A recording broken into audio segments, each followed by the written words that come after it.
Ուզում եմ անդրադառնալ երեկվա Գոհար Խումարշյանի մասնակցությամբ այդ ենթադրյալ ձայնագրությանը, իշխանական կողմից պարզաբանում, որ իրենք գործել են, այսինքն տվյալ դեպքում դատարանը իրավաչափ է գործել նման որոշում ընդունելով։ Ով է ասում իրավաչափ է գործել։ Իշխանության տարբեր ներկայացուցիչներ Իրանք են որոշում, փաստորեն։ Որ դատարանը իրավաչափ է գործել։ ու հայտարարում են, որ ընտրակաշարք չի բաժանվելու, ժողովրդին չեք գնելու։ Իսկ ով է ասել ընտրակաշարք է բաժանվելու։ Գիտեք, ստի ու կեղծիքի չափաբաժինը գնալով մեծացնում է իշխանությունը եւ շատ մի կարեւոր հանգամանք կա, այստեղ շեշտում են փոքրիկ երեխա, ես դրանք երկրորդական եմ համարում։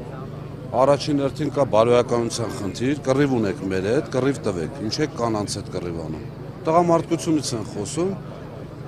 Մեր ուժեղ թիմի տղամարդկանց հետ կռիվ անեն, մեկ, երկրորդը որևէ հանցակազմ չպարունակող արարք չի թույլ տվել, ոչ Գոհար Խումարշյան, ոչ Վերջինին, որևէ։ Ընդամենը իմ անձնական կարծիքով դատարանը չէր կարող որևիցե բան այսպես ուղղակի բաց թողել, ընտրեցին այդ տարբերակը եւ նաեւ հարգելի լրագրողներ, ձեր այսպես լումանել է այդտեղ շատ մեծ, որովհետև այդ բարձրացված աղմուկից իրենք շատ լավ հասկանում են ինչ է իրենց դեմ, ինչ է իրենց օգուտ։ Շատ լավ հասկացան, որ իրենց դեմ է սա լինելու, կանանց կալանավորելը, անգամ տնային կալանքում պահել, այդ իսկ պատճառով իրենց շահերի մեջ են գործում։ Այնպես որ իմ կարծիքով Զանգովի արտարադատությունը դեռևս գործում է։ Այսօրվա դատականից ինչ սպասելիքներ ունեք բանվազում։ Միանշանակ,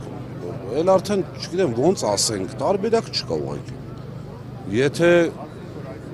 իմ ինֆորմացիայով նախորդ կալանքի միջնորդության ժամանակ փախուստը որպես հիմք դուրս է եկել, չի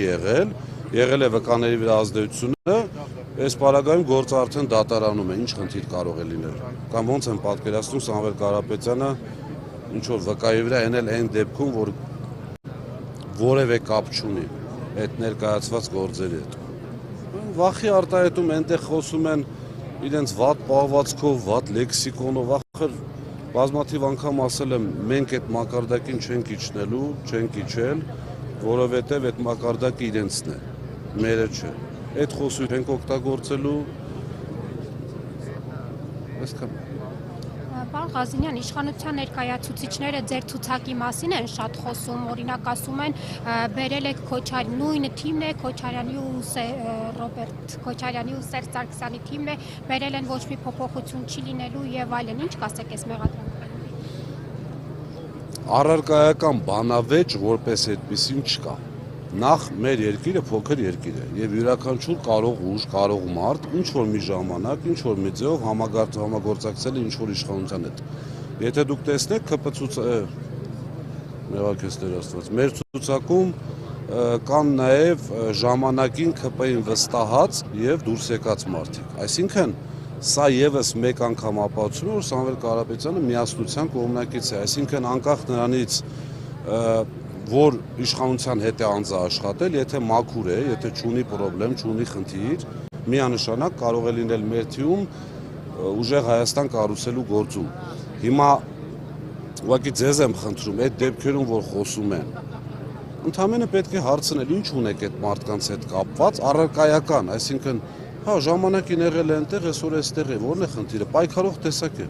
Թող բերեն առարկայական ներկայացնեն, որ ուժեղ Հայաստանի թիմում կա մարդ, որը յուրացում է արել, որը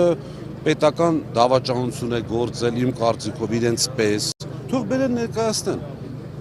Անկամ բանավեճի չեն կարողանում նորմալ գնալ, մարդիկ գնում են նորմալ բանավեճի այդ աղմուկները, մերոնց միկրոֆոնների ձայնը իջացնելը, պարզ երևում է, չէ՞ որ ռեպլիկի ժամանակ այնտեղ միկրոֆոնի ձայնը բարձրացվում է, մեր թիմի ներկայացուցիչը խոսում է, այնտեղից ինչ-որ ռեպլիկա թողում, այնքան բարձր է, արդեն մի չափաբաժինել են բարձրացրել։ Մերոնց ձայնը իջացնելով այդ աղմուկ, աղաղակ, ախր չի սազում, էլի։ Մեր պետությունը վերջինաշով այդ երկիրը չի, պետքա փոխվի։